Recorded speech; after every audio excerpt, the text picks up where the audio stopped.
If I told you I know what you will die from, what would you say? In fact, we have exact figures. 32% of the people watching this video die from cardiovascular diseases. These include stroke, heart attack, and similar conditions. 17% die from cancer. There are several types of cancer involved here: brain cancer, lung cancer, blood cancer, and bone cancer. 7% die from chronic lung diseases. A cough that is thought to be a simple cold can, over time, block the flow of oxygen in our body. 9% die from diabetes and diseases related to the brain. 10% die from infectious diseases. Through simple carelessness, it is also possible to develop diseases that have no cure. That is, 15% of people die from diseases related to various organs of the body. The remaining 10% are related to human factors. For example, while listening to your favorite song as you cross the street, or while recording a beautiful Instagram story, you may become the victim of a driver traveling at 120 kilometers per hour. In 2024, 1.19 million people died as a result of road traffic accidents. That means an average of 3,260 people per day. Compared to winning various giveaways on Instagram, the likelihood of encountering such an accident is higher. Perhaps you may drown while trying to swim in the sea for the first time. In that case, your body might be searched for 3 days. Perhaps you may slip while walking in the mountains, or get into an argument with your neighbor and they might make a decision that cannot be taken back.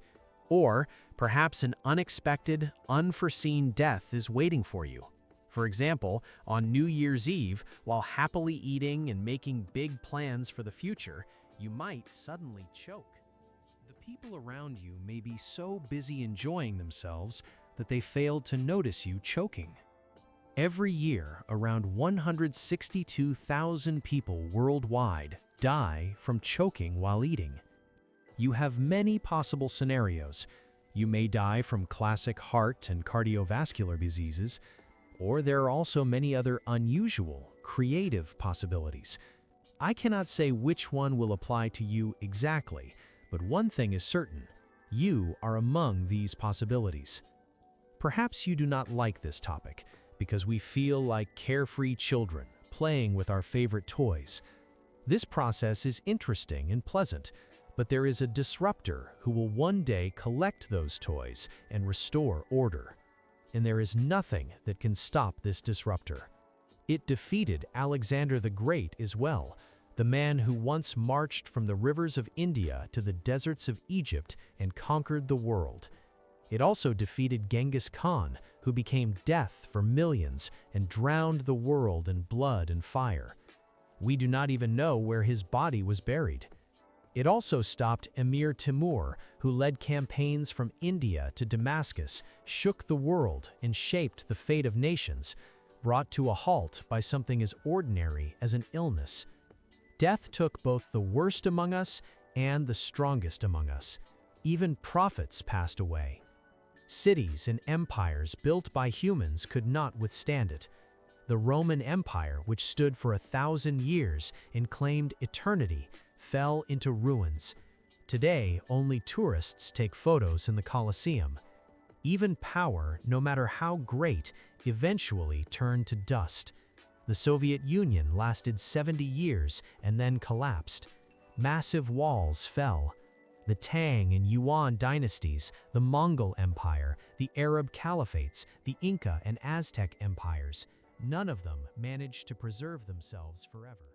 Nature knows no eternity. It is constantly changing, and this very change is its highest law.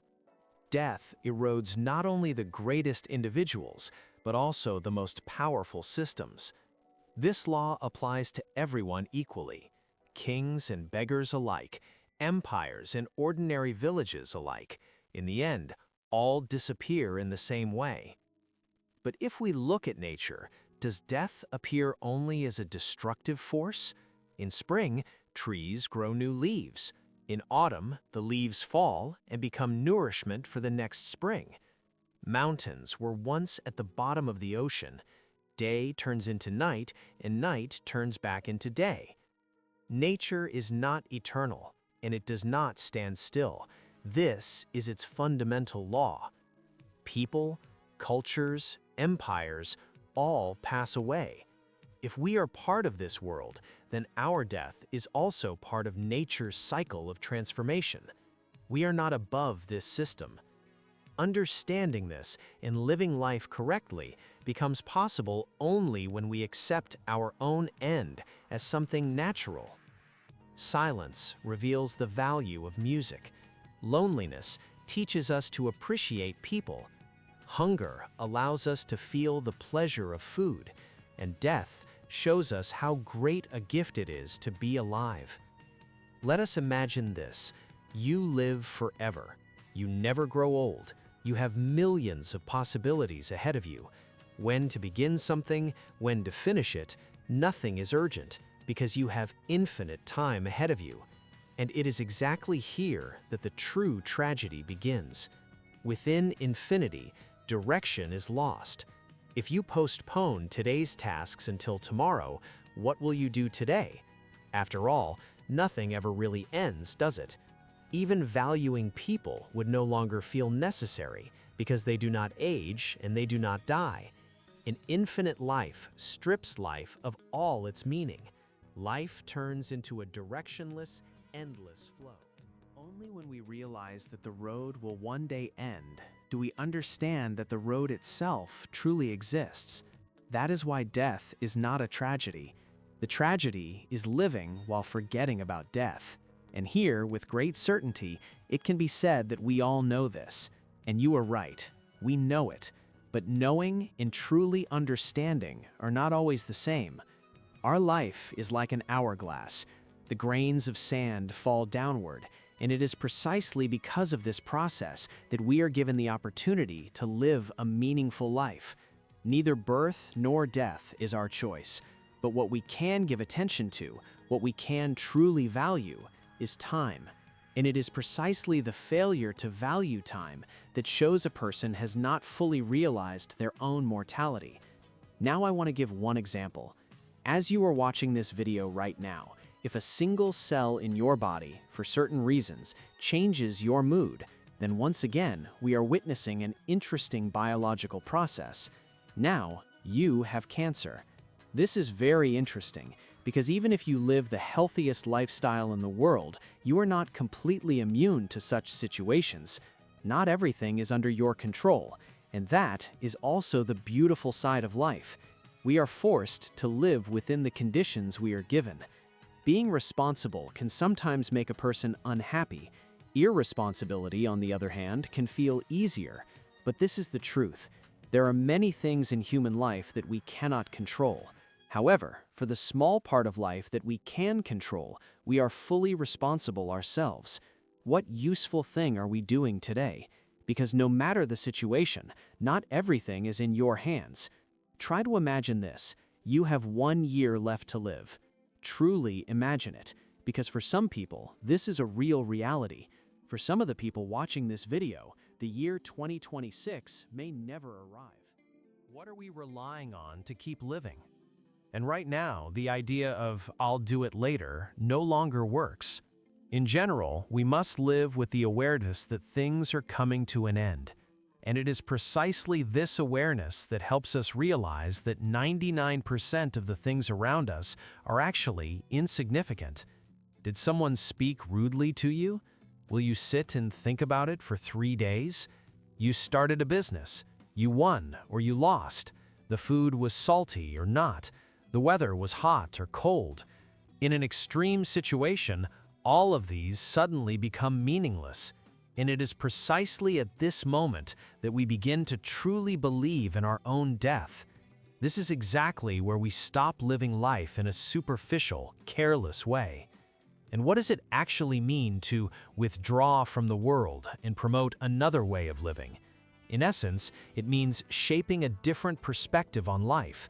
It forces us to slow down. Because being alive is not just about the heart beating, it is about feeling. And in order to feel, we must slow down. A person who lives too fast does not notice that they are actually living. Many people consider constant worries, a loss of direction, and small repetitive tasks as success in life. But in reality, life is made of these very ordinary moments. It does not have to consist only of major events. On the contrary, the main part of our life consists of small things that seem insignificant. That is why being alive means feeling the ground beneath your feet. It means tasting the food you are eating. Not eating more, but tasting it is what matters. Not swallowing it whole, but chewing, slowing down, and enjoying the harmony of flavors. Quality matters, not quantity. Some people do not taste life. They simply swallow it. Because for them, quantity matters more than quality. On an emotional level, death forces us to slow down. On the level of action, it forces us to speed up. Death is the strongest motivation in life. There is no motivation stronger than it. A task postponed is a life postponed. Life should not be lived by simply going along with it, but by understanding it consciously. Because as time passes, death draws closer. Perhaps you are not afraid of your own death, but what about the death of those close to you? Death is the greatest illusion that allows us to postpone life until later. That is why, once we realize that time is limited, we must make our decisions based on this very understanding. I'm not revealing anything new to you. You do not have to attend every meeting or event. You must understand one thing: your attention is not infinite. I believe that each of us has at least one person in our life, someone very important, who is able to foresee the consequences. No matter where or when they are invited, they go. They go even if they have to put everything else aside. And this is considered a good quality. Being ready to help a friend, a partner at any time, that is good. But that alone is not enough. Usually, people like this are taken advantage of too much. Do not forget this. I have experienced it myself. But the truth is that the way people treat you today is shaped by the level of permission you have given them. If people overuse you, it means you allowed it. If they disrespect you, it means you allowed it. If they try to devalue you, it means you allowed that as well. This is a matter of ongoing behavior, not a one-time incident. If you enter a store in an unfamiliar neighborhood and the salesperson treats you rudely, that is not your fault. But if, in your own neighborhood, the store clerk treats you disrespectfully on a regular basis, then it means you have allowed it. Now, when it comes to opportunities, there is a well-known saying: if you want to become a millionaire, say yes to everyone. But if you want to become a billionaire, say no to everyone. Great success is possible, but this saying carries a deeper meaning.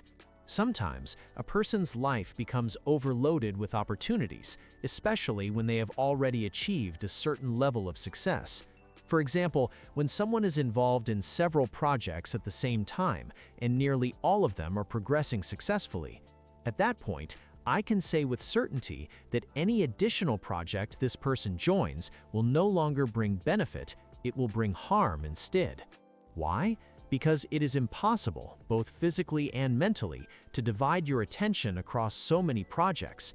Personally, I am not capable of that. Perhaps someone might one day build a car, the next day a robot, and in the evening launch a rocket. But my personal productivity has limits, and so does everyone else's. In psychology, there is a term called the student syndrome. It refers to the habit of delaying a task, responsibility, or preparation until the very last possible deadline. Why is it called the student syndrome? Because students typically postpone exam preparation until the final day, and this behavior is common in life even if you are no longer a student. Usually, such students experience intense stress because they leave exam preparation until the last moment, and as a result, their performance is poor. If we also live by constantly postponing our responsibilities, the quality of our life will remain low. Our stress increases, and overall, life begins to feel abrupt and rushed, as if it passes suddenly. We do not have the option to leave preparation until the last day. Today's conversation is not really about death, it is actually about living, because today will pass, and one day we will certainly die, but before that, we live. Death is a one-time event. Living, however, happens every single day. If you like our project and want more useful content, press the like button, leave your thoughts in the comments, and subscribe to the channel. Your support is very important to us.